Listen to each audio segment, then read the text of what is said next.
Hey gamers, so we recently had that big Nintendo Direct that was an hour long, and I'm going to be covering every single announcement, including some stuff that was not even shown off in the Direct, like a game and some details like pricing. So yeah, this is going to be a pretty long video, almost like 40 minutes long, so grab some popcorn, strap on in, and let's just get right into it, shall we? So starting things off with the Nintendo Direct, we will be going in chronological order, or at least I'll try to be going that. I might skip around slightly here and there.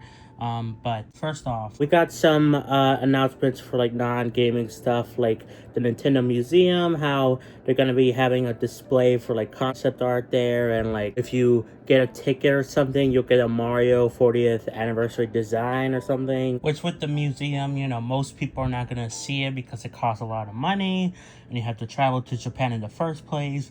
They should really put this out in more places like America or Europe. But I digress. We also got a teaser for the next Super Mario movie, by Illumination. And we got the name of it called the Super Mario Galaxy movie, which I thought it was going to be called the Super Mario World movie, because that was like a leaked thing like a couple of months ago. I think within like Illumination or Universal's like database or something. I guess that was wrong, so whatever. I'm surprised we didn't get a full-on like reveal trailer for the movie, but whatever, I guess. And by the way, a lot of this direct kind of felt like, I don't know, a bit slower paced than I was expecting. It was still pretty relatively fast paced, better than like something like a Summer Game Fest or Game Awards, where those drag on forever. But like compared to other Nintendo Directs, I felt like this was a little bit slower, especially when it didn't need to be. Like for some reason during this Mario movie section, they were talking about, oh, these guys are coming back. Pete's, as Anya Taylor-Joy, Mario as Chris Pratt, like they were going one by one, and I don't know why they didn't just say these actors are coming back and then show the whole slot of like the 6 people they announced were coming back for the second film, but I digress. Anyway, I think that's it for the non-gaming stuff. Let's get into the actual gaming stuff, which is Super Mario Galaxy 1 and 2 plus Amiibo. The games come out for Switch 1, though they'll have upgrades for Switch 2, like 4K. They come out October 2nd. The Amiibo, for some reason, comes out like in April. I don't know why it's coming out way later. I digress. This is really cool for Mario Galaxy 2, because that was the game missing for the 3D All-Stars collection. But I don't understand why they didn't just do like a reprint of 3D All-Stars and have a Switch 2 edition for like an extra $10, where you get Mario Galaxy 2 and also the upgraded content for Mario Galaxy 1, because they're both getting some sort of upgraded content, like in the form of Rosalina's storybook. Like there's gonna be new pages, new chapters, and I think they're adding it completely to Mario Galaxy 2. I'm curious how that's gonna work, because that game is notorious for cutting the story of Mario Galaxy. There's also like a new assist mode. I don't know if it's for both games, because Mario Galaxy 2 already had an assist mode. Mario Galaxy 1 I'm pretty sure didn't, so maybe they'll just add Mario Galaxy 2's assist mode into Mario Galaxy 1. And they did say and more, so maybe, I don't know, mouse controls, that could make sense, with the pointer instead of just motion controls. So yeah, it's cool, but at the same time, this is a big problem, because both of these games are $70 for both, or $40 each. And, these are Switch 1 games, and this is the second Switch 1 game to be $70. And if you want to buy them individually, like if you already have Mario Galaxy 1 or the 3D All-Stars collection, they're $40 individually. But what's annoying is that it seems like Mario Galaxy 1 is going to be slightly different between this version and the 3D All-Stars collection. I don't know, again, why not just have an update for 3D All-Stars, like a Switch 2 edition, and then have that like be reprinted as a $70 game. But no, these two games are $70, and like it's so strange, because they were valued at $20 each on the Wii U. So I guess maybe with the 3D All-Stars collection, Nintendo valued Mario 64 and Sunshine as $10 each, and then Mario Galaxy 1 as $40. I don't know, but like I just don't understand. But it is cool to see some sort of new content and Mario Galaxy 2 finally come over to Switch. But again, there's just like some things where I'm like, really? Like, you couldn't do a 3D All-Stars Switch 2 edition, but whatever. Also, the amiibo do look cool, but I'm gonna guess they're like $50. Like, everything is expensive with Nintendo nowadays, and the amiibo are a big part of that, but it does look cool. You can also see like a slight redesign for Rosalina. I wonder if that's going to be how Rosalina looks like in the Mario Galaxy movie, because you know Rosalina is going to appear there, right? But anyway, we got Mario Tennis Fever announced for Switch 2. Comes out February 12th, so 2 days before Valentine's Day. And this is the first time we see Waluigi as a baby, which is weird but cool. And the first time in a while we see Wario as a baby. But I don't know why they're doing another Mario Tennis game. We don't have a Mario Baseball game. Like, why not have that, you know? Mario Tennis, I know it's like Nintendo's sweetheart for some reason in terms of like the sports games. But like, it's still weird. Like, what about baseball? You know, at the very least, this game does look cool, and I do like how it looks, and like the story mode seems interesting, you know, where everyone turns into babies, so they have to relearn their tennis skills or whatever. Like, that's a cool concept, but overall, yeah, where's Mario Baseball? You know, whatever. Anyway, we got Mario Wonder, Nintendo Switch 2 Edition Plus Meetup in Bell Park or something, comes out spring 2026. I don't know why this doesn't come out sooner, and I also don't know why most of this is like multiplayer stuff. There seems to be a tease for like at the end of the trailer, like, hey, there's gonna be some more single player stuff, like the Koopa Lanes, they're coming back. But overall, it seems like most of this is gonna be multiplayer stuff, which is like, you know, for someone like me that's a lonely guy, you know, like, it's kind of annoying. But again, there's at least some hints that there's going to be more single player stuff, so hey, that's cool, I guess. But this was kind of predictable. We kind of expected, you know, Switch 2 edition for Mario Wonder. But you know what's not predictable is the fact that they're going to be selling a actual talking flower thing, which is really cool, and it's gonna talk randomly to you at points. I wonder if there's gonna be a way to turn it off. I kind of hope so for the people that don't want that, but I think that's really cool, and it's very silly. It's gonna be like $100 though, but I like it. Also, I forgot to mention with the Mario Galaxy section that they're gonna be selling Rosalina's storybook, but they're not gonna be including the new chapters for that book physically. I don't know why, but you know, I think these are cool things to sell, even though there's probably going to be a lot of money. Like, I could be seeing that a lot, you know, things that cost a lot of money in this Direct. Now, the last part of this Mario section of this Direct, it was kind of like 2 Directs in one, you know, like the Mario stuff and then the rest of it. But for some reason, I don't know why, it is Mario series, but I don't know why it was part of the Mario section. This being Yoshi and the Mysterious Book comes out on the Switch 2 for spring of 2026. A lot of spring games, by the way, we'll see here in this Direct. As well, another reoccurring thing. Also, a lot of DLC, but we'll get to that in a bit. But it did look cool. I liked it. It looked better than Crafted World. Everyone hates on that game. I kind of liked it, but at the same time, at the end, it kind of got tedious, and I preferred Woolly World. But anyway, this game does look better, like a step up from Crafted World. But again, I don't know why it was here of this Mario 40th anniversary section. Like, it is Mario, you know, part of the Mario series, you know, with Yoshi, but like, it's its own separate thing. I would have expected to see the next 3D Mario game here, like a teaser, you know, at the very least. But judging by the fact that, you know, Donkey Kong Bonanza came out, and later on we'll talk about the DLC for that game, which is a whole other issue. But we got DLC for that game 2 months after it launched. I'm guessing the next 3D Mario game is actually going to be quite a ways away. So yeah, but I wish, you know, we got a teaser or something. But anyway, let's go on to the actual Nintendo section, you know, that's not like part of the Mario anniversary. So starting things off, we got Storm Launchers that comes out on Switch 1 right now. It's actually available right now. It came out on September 12th, and I thought this game looked kind of cool. It's like a Metroidvania type thing. It does of course look similar to other Metroidvanias, but you know, it's a gameplay style that works, and the girl looked kind of cute. The one in red. Anyway, next up we got Dinkum for Switch 1 comes out November 9th, so 10 days before my birthday. And this looked weird. It looked like Minecraft mixed with Animal Crossing mixed with Mii's. Like, the characters look like Mii's or whatever. So I thought that was kind of interesting. But yeah, that comes out then. Next up, we got Pop.com comes out on Switch 1 of this holiday.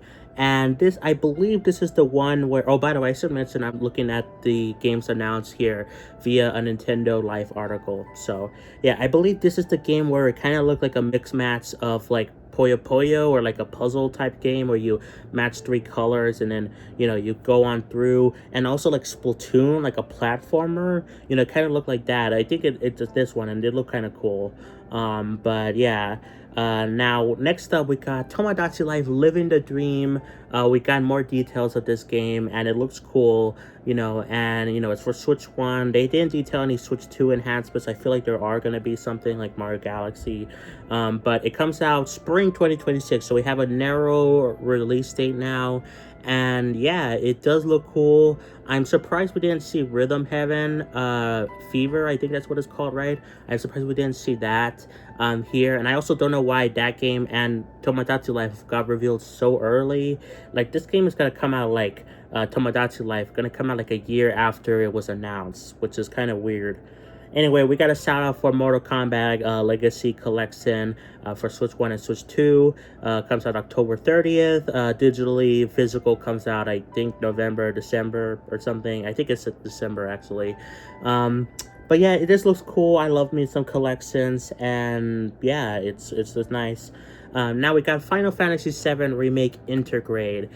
This comes out January 22nd of, you know, next year. I thought it was going to come out this year. I thought they said 2025. But okay, I guess. Now, this game is actually $40 on, you know, they will announce the release date and price for Switch 2 and Xbox, you know, and it's crazy that it's that cheap. I thought it was going to be like 60, 70, you know, like how it launched on PS5. But that's not all, because Square Enix, I believe, tweeted out that, oh, not only is this game coming out on, you know, Xbox and Switch on this date, but the entire remake trilogy is also coming out on Switch 2 and Xbox. You know, so we'll get Final Fantasy VII Rebirth, and then the third game, whatever that's called, we'll get that for Switch 2 and also Xbox. So that's really nice to see. I'm really happy about that. And also, there's like a limited time pre-order things. If you buy like I think a $50 version on the eShop, you get the remake, you know, Final Fantasy VII, and also the original one. But I think I saw something where for the Switch 2, you get the original game like when the remake comes out. When Xbox, you just get the OG game immediately, which is weird since the OG one is already available on Switch. You could buy it right now separately. So it makes me wonder if there's going to be an upgrade for the original Final Fantasy VII. I could be misreading that, but that's what I saw at least. But anyway, this is still cool, pretty cheap. Although I did see it was like 80 some gigabytes. Oh my god, so big. Anyway, let's move on for Final Fantasy. We got Liquid Banner of the Spark for Switch 1 and Switch 2 is out right now. And I believe this game is the one where it looks a lot like Soundfall, like a sequel to that game. It's not. Maybe it's made by the same people. I don't know. But Soundfall was a pretty cool game. It was in a Nintendo Direct, like indie thing or partner showcase a while ago. But it also came out on like PlayStation. I have it on PlayStation, and it's really fun. You had kind of like match fighting moves with like the beat. This kind of reminded me of it, but you know, I don't think it's made by the same people, but I could be wrong. Anyway, after that, we got Hades 2 for Switch 1 and Switch 2. Comes out September 25th. It is a time console exclusive, and this game looked really cool. I love me Hades. I need to finish that game, but this just looks more like Hades, and I love that, you know. I especially love the girl. I think it might be Sagria's sister, but she's attractive. I love me attractive women. But yeah, this was really cool. It looked fun, you know, and yeah, I think this is a big win for a console exclusive for Nintendo. Next up, we got Kirby Air Riders. We got Amiibo shown off here that comes out the same day as the game's release date on November 20th, which is a day after my birthday. They're apparently $50 according to Target, which is But they do have the added functionality of being able to swap characters like physically. You know, like it's kind of reminds me of like, I don't know, Skylanders or whatever. So that's kind of neat. We also did get news that a second Kirby Air Riders Direct, you know, by Sakurai is gonna come soon. They didn't say when. I don't know why, but there you go. I guess Sakurai still has a lot more to show us. We did know from that Sakurai, you know, Kirby Air Riders Direct that he did have more to show us, but I didn't expect it to be another presentation. I thought maybe it will be a section of like a bigger section of a Nintendo Direct, you know, like this one. Anyway, next up we got Hyrule Warriors Age of Imprisonment for Switch 2, of course. It comes out November 6th, way earlier than I think everyone was expecting. I think people expected maybe December or most likely January, but no, this comes out November, and I guess it makes sense because Age of Calamity came out November 2 of 2020, but this is still like, wow, that's cool. As I just realized, the Nintendo Life article says that it says November 6, 2026. That it comes out this year. Oh my god, imagine 20. Yeah, that's a typo they gotta fix. Anyway, but yeah, it comes out and this year, and it looked cool. We got to see the Zonai devices, and we got to see a Korok, which I feel like that might be the Great Deku Tree as he was younger. I don't know. But we got to see a tiny Korok as a playable character. That's cool. And yeah, overall, I think this game looks cool. Every time we've seen this game, I've been like, it looks cool, but like nothing really too eye-catching. But this trailer made it seem more appealing to me, you know, and I'm glad it's coming out sooner rather than later. Now we got Dragon Quest VII Reimagined for Switch 1 and Switch 2, February 5th of next year. The art style for this game looks a little bit weird to me. Like they basically took the 2D art assets, you know, like the art, and they made it into 3D. I think that's kind of weird. Like characters look strange to me. But this is like a remake, I guess, and it's not an HD 2D like the other remakes that Square Enix has done.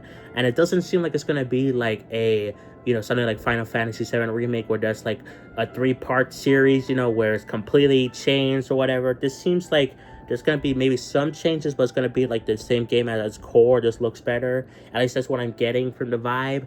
I don't know why they announced this though, like so soon, you know, when Dragon Quest 1 and 2 HD 2D is not even out yet, right? Now, I believe before this next announcement, which is pretty crazy, we got, for some reason, a shout out for Nintendo Today talking about a Kirby theme that was being added, or it actually was added like a day or two prior, you know, to this Direct, but they just said like, oh, it's being added soon. Okay, even it's already out, but whatever, I guess. But really, now we got probably one of the craziest announcements for multiple reasons. The Virtual Boy Nintendo Classics comes out for Switch 1 and Switch 2 February 17th next year. This is, first of all, I do think this is cool that they're re-releasing Virtual Boy games, finally. This is the first time they've done that. I don't know why they didn't do it for the 3DS, but I digress. This is really cool, and they're basically having all the Virtual Boy games. There's like 1 or 2 missing. Water World, that's like a movie license game, and something else, Funky Bowling, or I don't know, but like basically almost all the Virtual Boy games are coming over. But I don't like the fact that you are required to have either it's $100 to full model Virtual Boy sell, or there's also a cardboard one for like $25. I don't like the idea that that's required, you know? I'm curious if there maybe is like some way you can play it without it, you know? Like what happens if you try to play it without the required accessories, you know? Because I don't want to spend money on Virtual Boy games that I'll play for like 10 minutes and that's it. But it is cool that they are re-releasing Virtual Boy games finally. But again, I just have a lot of things like why do you require the accessories, you know? Oh my god. Anyway, next up we got Fatal Frame 2 Crimson Butterfly Remake. Comes out for Switch 2 early 2026. Okay. Next up we got basically a scissor reel for Switch 2 editions, although they were all third party. I don't know why there wasn't any first party Switch 2 editions besides Mario Wonder, but whatever. We got One Piece Pirate Warriors 4, comes out fall of this year. Overcooked 2, Switch 2 edition comes out holiday. Stardew Valley Nintendo Switch 2 edition comes out fall 2025. This looked interesting, and I was kind of concerned if this was going to be a paid thing, but it seems like it's going to be free, which is nice, even though it's weird. A lot of Switch 2 editions are usually paid, but this one I think is going to be free, and there have been other Switch 2 editions that are either free completely or like super cheap, like, you know, like Fantasy Life or something like that. That was like $2 or something. But like, yeah, it seems like it's free, and I wonder what the other editions are, if they're gonna be free or paid or what. But at least it seems like Stardew Valley is, and that's kind of cool because I have that game. They're adding stuff like for player split screen, the mouse function. That's cool. But anyway, next up we got Human Fall Flat Switch 2 edition. There's like new levels or something. And then I don't know if this was revealed already. Power Wash Simulator 2 comes out for Switch 2 fall. I want a release date for this game, like a direct one, you know?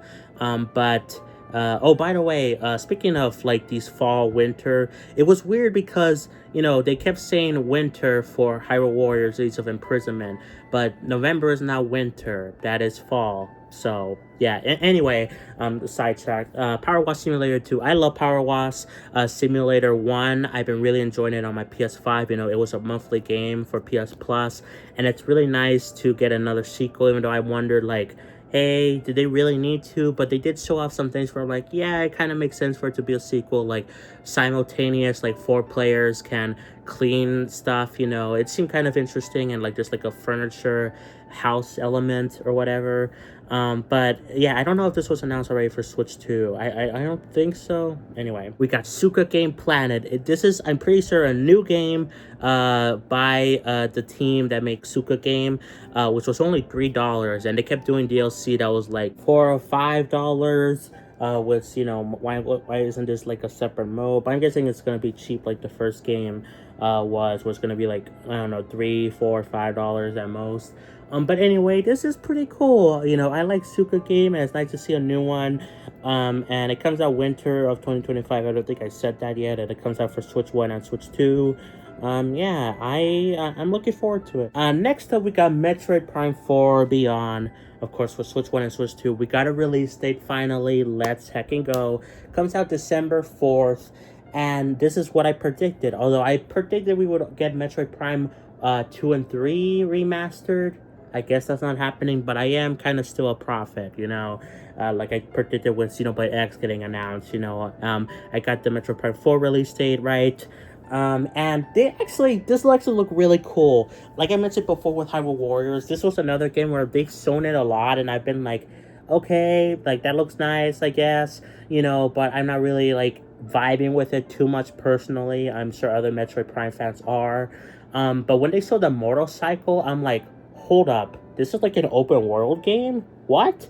And a lot of people were saying it looked like PS3 graphics or PS2 graphics to open world. I thought it looked cool. But yeah, like they showed the motorcycle thing, and I was like, hot dog, you know, like that game. This game actually looks more better than I was expecting. You know, I thought it looked nice or whatever, and great for Metroid Prime fans. You know, which I played a bit of Metroid Prime 1. You know, I have a controversial opinion about that game, but I need to continue the Metroid Prime series. But this game looks even better now when they showed out the motorcycle. I'm surprised they didn't do any narration for this trailer. Basically, every other trailer they had narration. I do prefer the non-narration thing, but again, at the same time, like, why was this like the odd one out?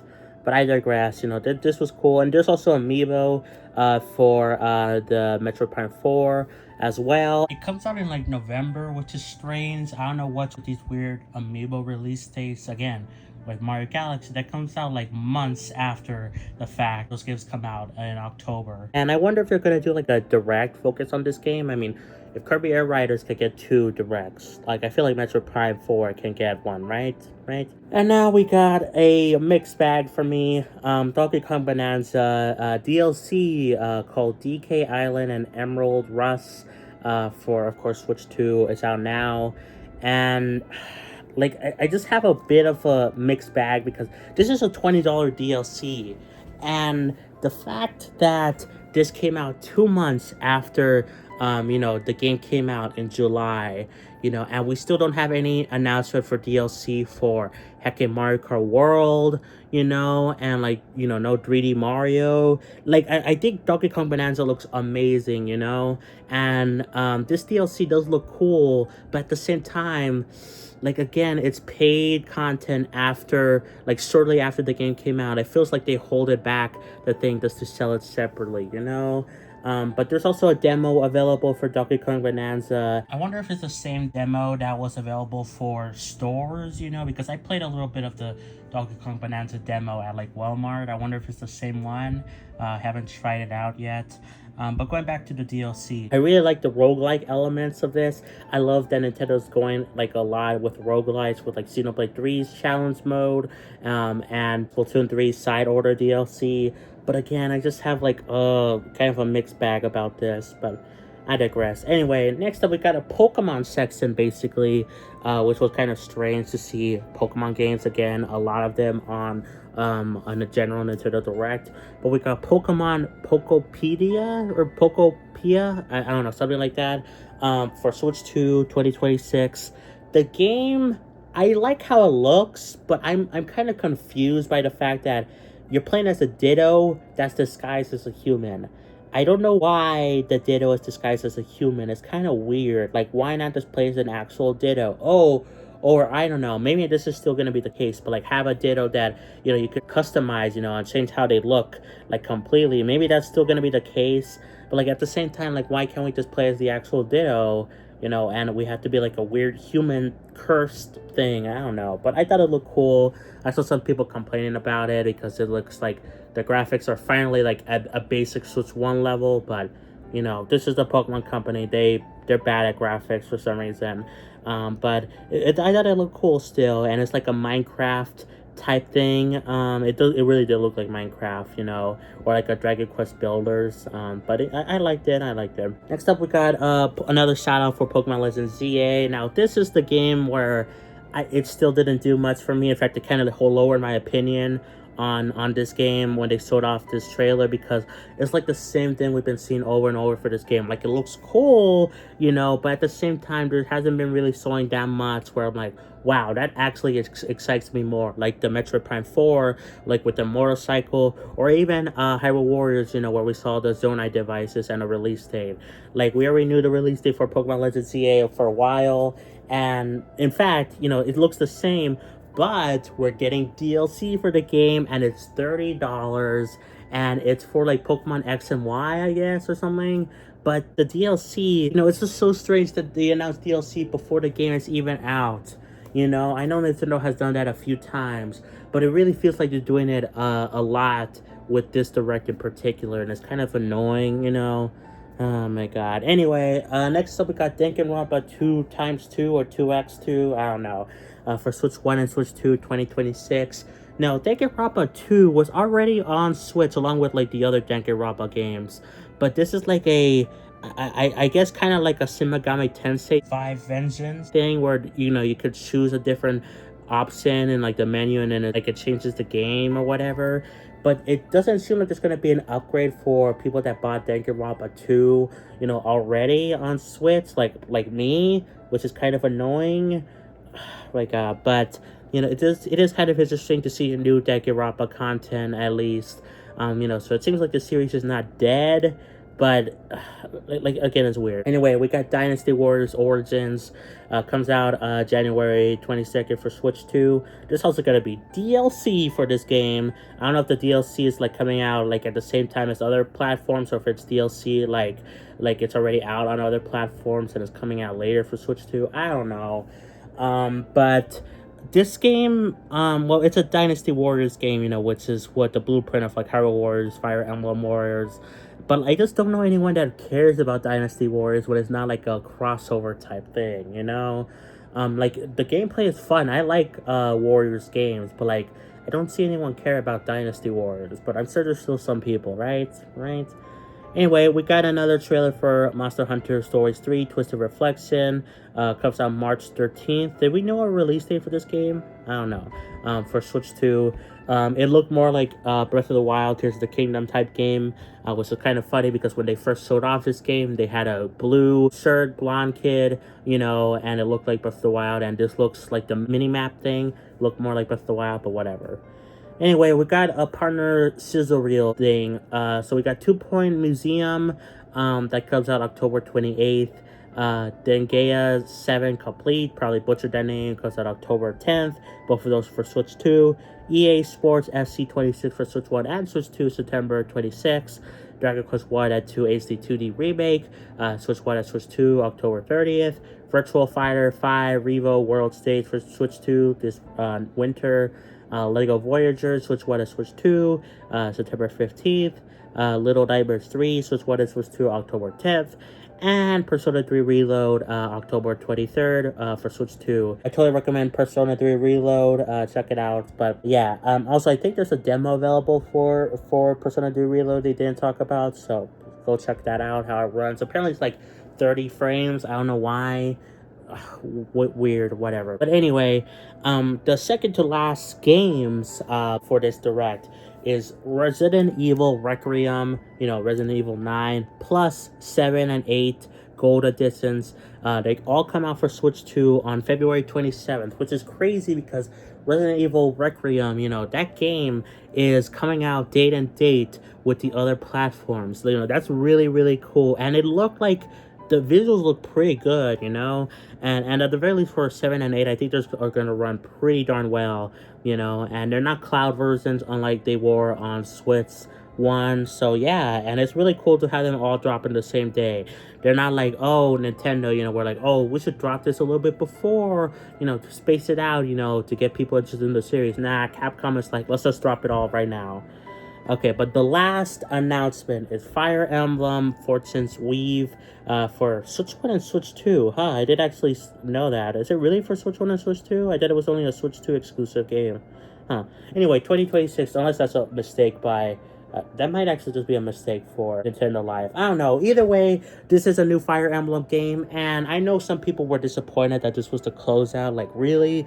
Fire Emblem? That's a niche franchise. But even though I put like halfway through Fire Emblem 3 Houses, I haven't played that much Fire Emblem, but I really like it when Nintendo ends off or starts off, these directs with like a nicer product, like a Xenoblade, like a Fire Emblem, It's just really nice to see.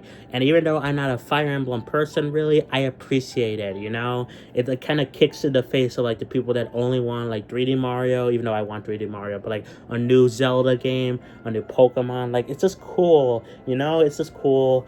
But this seems like it's going to be, like, a sequel to 3 Houses, it seems, because they show the sword, or, like, the thing the main character has from 3 Houses, the orange thing. Like you see that a couple of times, and like at the end of the trailer they reveal Solace, is that her name? But the girl that, like, the green hair girl that was like helping guide you in 3 Houses and also 3 Hopes. So this seems like it's a sequel, I guess. Interesting. This is like the first time it's happened, right? In Fire Emblem, usually they're like standalone games with like maybe some characters thrown in, like references, like Engage, which had like Marth, for example. But this is kind of interesting. Now, that's not it for the Direct. Well, that is for the North American version, but in the Japan version of the Nintendo Direct, we got a reveal for Mega Man Star Force Legacy Collection. And yeah, I think it's 3 games or whatever. Is that how many Star Force games there are on the DS? But I don't know why this wasn't part of the Nintendo Direct in North America, even if it was just a sizzle reel. I know apparently, like, it wasn't sold the best, Star Force. But like, still, like, you would think that would be here, especially because after the Japanese Direct announced that, they announced it for everywhere, on Xbox, PlayStation, and of course, the Switch coming out in America as well. But again, I don't know why that wasn't here, I just found it strange. That would have been really cool to have it here. But overall, I think that's all of the announcements for this Nintendo Direct, for Switch 1 and Switch 2. Plus some Mario stuff that had nothing to do with games, like the museum stuff. I talked about some of the prices, and overall, I think this direct was good. I liked it, I thought it was gonna be way bigger than it actually was, and so did a lot of other people, because it was an hour long. And usually with like, again, this direct felt like it was a little bit more slower pace, which I don't think this is necessarily a bad thing. But with past directs, it felt like they were like fast paced, even for like sections where like you didn't really care about it. Like, I know people complain about like the farming sims in past Nintendo directs, but like even then they kind of shot through those farming sims like quickly. While this one, it kind of felt like they took more of their time, which again is not necessarily bad, but at the same time, it did feel like they could have cut off like, I don't know, 10-15 minutes of this direct, made it a bit shorter. And with the length, it made people think, including myself, that it was going to be way bigger than it was. And I feel like maybe, like, if this was like a year 2, year 3 Nintendo Direct, I think this would have been pretty good. But we're still very early on the Switch 2's life cycle, and this Direct kind of seems like it's kind of hard to tell like which games. Like, again, Fire Emblem, I don't know if that actually is for Switch 1 and Switch 2. I thought it was only a Switch 2 game, but if it is like for both Switch 1 and Switch 2, it's hard to tell. As some other games, like, it's hard to tell like, hey, what's coming where to what platform. It seems like, and I don't blame Nintendo at all. I think they should keep doing this, but at the same time, it is kind of like, it doesn't feel like they want people to move on from the Switch 1, really.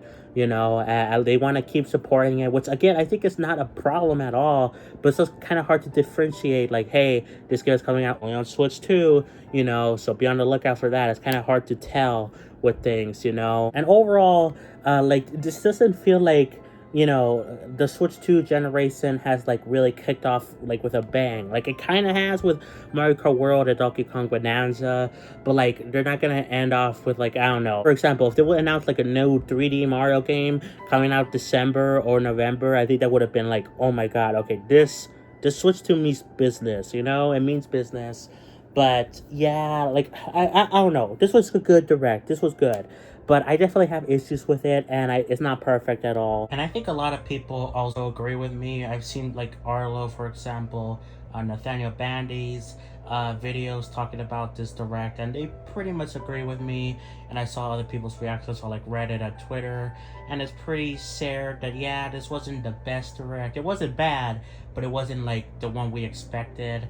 And that's even not even considering the stuff like outside of the direct, like the prices. Like, the prices are a whole other separate issue that kind of lowers the direct, I think, more so, because everything is so expensive. In fact, next week I'm gonna be getting paid by YouTube $112, and I was gonna buy a Switch 2 Pro controller, but I'm starting to wonder if, like, maybe I should buy like some games or something, because of the fact that everything is expensive, or maybe get an SD card, which I was gonna get later on, but like, everything is just so expensive now.